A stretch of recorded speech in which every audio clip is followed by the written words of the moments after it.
And next one from there is, I used to know this as the which is the inside of the cheekbone. Okay, there's just above the teeth here. Hold on. Stop there. Here. And press that. You can feel it. It's known on other charts as the Okay. You see that? It's just inside the cheekbone. And you can feel it because it hollows in. Okay.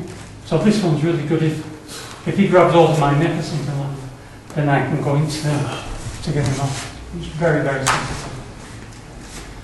And just around it is the actual muscles of the jaw. So you can feel it from the teeth, and then you've got the jaw muscle, and you can just press on that. And those work. You press it's inside. So imagine where the teeth are, just on the outside of the teeth. It's on the edge of the muscle there. So that's very, very. And if you get hit in it, even with just a knuckle, there's a lot of pain.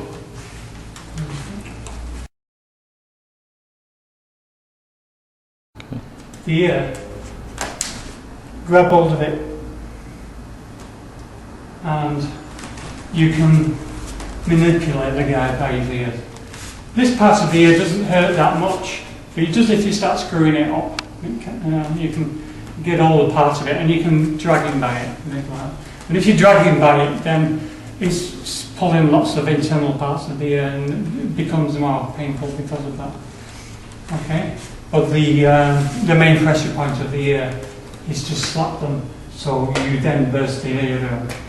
It's best done with both sides at once, so you get a compounding effect. Yeah. Just on one, it doesn't. The pressure goes out in one ear, out the other, basically. You might get a stingy ear, but when you get both of them, if you do it hard enough, you'll burst the eardrum.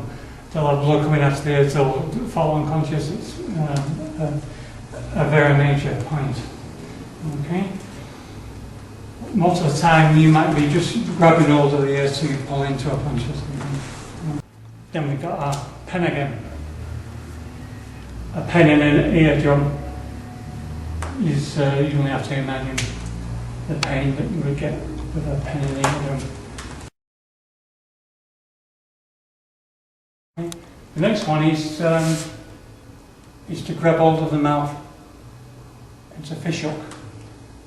This is very useful for getting hold of people and doing other stuff.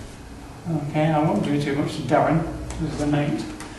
But I've actually used this one in a real fight, and I was fighting a boxer. And it was a bit of a surprise for him to be grabbed by the mouth. And then I did a backward roll, dragging him around with them. So he was very soon on the canvas. Okay. Okay, this point is just under the ear. You feel the groove there. It's directly just under the ear. Okay. And if you press it too sustained and too long, it'll be sore for a long time. So just there. So if you're going to get it up, come on. He's not going anywhere. Okay. It's very, very painful. It's very good if you've got sort of lock in this position, and then you press in there. You can control him just from that. Okay. So it's very good for control. If he tries to grab hold of you or something like that, then I can take the will away. Yeah. And you can do it with both hands, but it's not necessary. There's quite a lot of pain involved with this one. Okay, thanks. Okay, the jaw. Most people think the jaw is a joint, as in sort of like a ball joint, and it's connected to the skull, but it isn't. It's only connected with muscle and tendons and things. So just relax. Yeah, so you can move it from side to side. Now, normally with the jaw, there's a pressure point because if you get hit in the side of the jaw, this happens. Yeah. It can do damage to the inside of the mandible. Proper name for it. And so it's easy to knock them out because, and there's a lot of pain involved because it can cause pain in the actual jaw because it tears the muscles and things. Another thing that can happen if you get hit or kicked in the side is that the teeth grind together, so you can end up with breaking teeth and things. And you can also, if you've got your tongue flapping about and your mouth open, you can end up with someone hitting the jaw, and then you jam your tongue in between the teeth and things, and it causes a lot of problems and a lot of pain. From personal experience of I got roundhouse kicked in the 1970s and didn't need any feelings, but there was bits of teeth all over my mouth afterwards. So when you're fighting, keep your teeth together. Is a good advice. Okay, so that's for the jaw. The mandible itself just has pressure points and things, but the muscle under, and we'll do that next. Over the top, there's not really much going on there.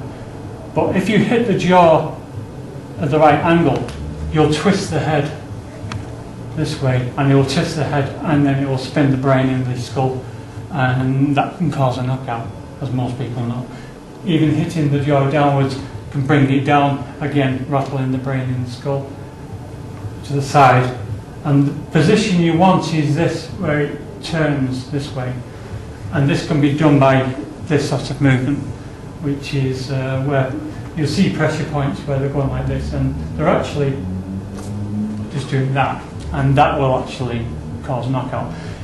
The jaw itself is not causing the knockout. The knockout is caused by the action of the head and the brain in the skull spinning around. Okay, so the thing with the jaw itself, it will hurt, yeah, and it may even break the jaw, and not necessarily knock you out. But a movement, even with an open hand and one on the head here, can be enough to knock you out. A little bit harder than that. Yeah, even then you feel it. So it's the action of the brain in the skull that's causing the knockout, not the damage to the actual jaw. So.